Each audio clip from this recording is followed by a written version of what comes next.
মাফ করে দাও মানে? 4টা বছর পরে সে এখন তুমি মাফ চাচ্ছ? হাল ছেড়ে দিচ্ছ? তো আমি আর কি করব, আমাকে একটু বলবা? একটু বোঝার চেষ্টা করো।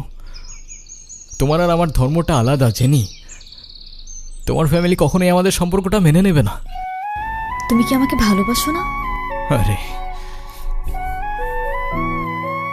দুনিয়ার সবাই মেনে না নিলে যদি আমার প্রতি তোমার ভালোবাসাটা কমে যায় না, তাহলে থাকো, আমি চললাম। তুমি তো আর আমাকে ভালোবাসো না। বাসি, অনেক ভালোবাসি। পরিবার তো মানবে না। না মানুক? সমাজ কি বলবে?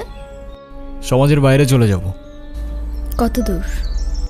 যতদূর গেলে তোমার আর আমার ছোট্ট একটা সংসার হবে। আগলে রাখতে পারবে? সারা জীবন।